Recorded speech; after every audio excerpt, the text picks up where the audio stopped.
spots and cheap hops, ladies and gentlemen. It is Silicon Steve Valley with Mr. Vladi Purple Nurple champion, reigning, defending Purple Nurple champion, and of course, beating my ass last week at Backlash.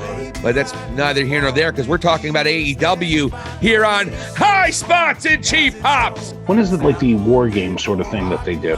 Well, it's interesting. One year I think it was in April, and one year it was in May. So I haven't heard anything about war games recently. Because that would probably end what's going on between the BCC and the Elite, right?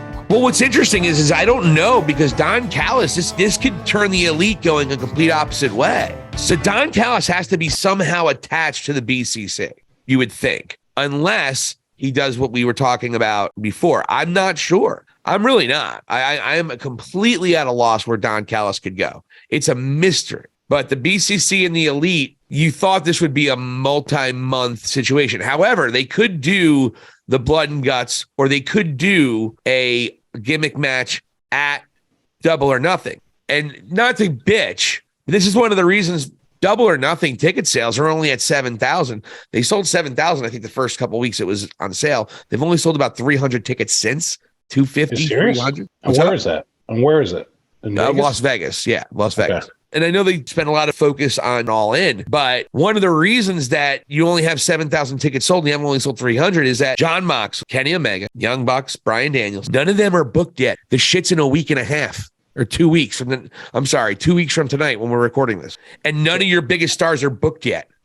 So who's on the card as of this moment? Right now, you have, I think you're going to have Wardlow and Christian. You're going to have the Pillars. You're going to have FTR against Jeff Jarrett and Jay Lethal, which I don't hate as much as I thought I would, because I think FTR definitely wins that match, and they're going to have a good match. I got to be honest with you, that stupid little faction has made me laugh recently with the stuff with Briscoe. So I'm not hating them quite as much as I was. Off the top of my head, that's all I think is booked yet so far. Obviously, you're going to have some. Again, you don't even have nobody in the women's division's booked yet. Tony, you're 2 weeks away, dude. You don't have any women booked. You don't have your top stars booked. You got a TNT championship booked, your world championship booked, and your tag championship booked. That's all I know of. And I get he's focusing on so many other things. You're focusing on Wembley Stadium, which is a bigger deal. I get that. But Jesus Christ, they could have booked at least 2 or 3 other matches by now. So they're going to fast forward and figure out these matches over the next 2 episodes of Dynamite. And they've done that a lot recently. And it's something that's not playing to your next pay-per-view. And that's why you've only sold 300 tickets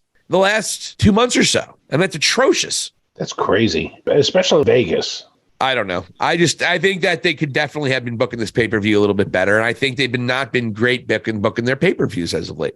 But it doesn't matter because they're getting a big deal with WBD anyway. And AEW isn't going anywhere. So it doesn't matter. Fuck it. Play to your stupid little 800,000 fans that watch every week. I'm one of them. Yeah, me too. I'm just critical. So am I. I just was. We call it down the line here, Vladi Dottie. We don't play favorites. Hardly. I don't play favorites, sir. But I digress. So Christians, and what else we got going on in AEW? We have the Punk thing. What else we have going on in the world of AEW professional wrestling? Christian comes out, and every time he touches the mic, he's golden. Absolutely golden. He gets heat the old-fashioned way by making fun of people's dead fathers. Yeah, he's definitely has a theme going. Wardlow, no one cared about your dead father, so I'm not even going to bring him up. Man, shit. I'll tell you what, Christian is screwed if he ever faces a wrestler who has a really good relationship with his father. If he ever faced The Miz, he wouldn't be able to cut a promo because The Miz loves his dad, him or Cena. John Cena, your dad's a real good guy, and in your life, shit. Ed smacked John Cena's dad once. Though. Might be a connection there. Can you imagine if Edge goes to AEW? Yeah, we'll see. After losing that triple threat match, that is seemingly more of a possibility than ever. And that's where we'd see Edge and Christian versus FTR. That motherfucker worked us. That dumb hick. He was being honest. That dumb North Carolinian. He went and told us the truth, but he didn't say where it was going to happen. That dumb North Carolinian, 5'0" North Carolinian who loves his tequila. Because really, the schedule is beautiful for Edge. There, even though he's doing the part-time thing there at WWE. if he's feuding with FTR, you got to travel with those guys in certain ways. You know what I mean? Those guys are neighbors. And he's still really tight with Christian, still one of his best friends. Yeah, and they were just at the hockey game with Brody Lee Jr. The writing's almost on the wall, and I could see Edge maybe giving it a shot for a year or two with AEW and just tying up some loose ends. I mean, hell, you got the Hardy Boys there, too, to feud with. He's the missing piece. Bring Lita back. Yeah. It gets a little awkward. Hi, guys. Shit. That would be fun if all three of them were on camera at one point. Well, that's happening in AEW, but also AEW, really, things are turning around. The big other news, Miro showed his face, and also former AEW Women's Champion Thunder Rosa shows up as well, both talking to Papi Khan. It's a pretty funny nickname. I think that's what he should go by from now on. Yeah.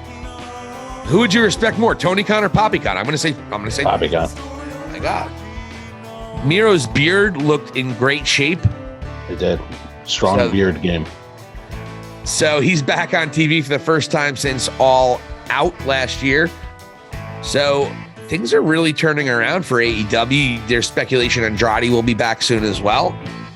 And they're all headed towards Saturday night from what we can possibly see.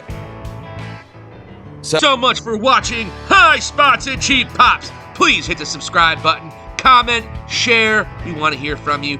Be well and take care of each other, internet wrestling community.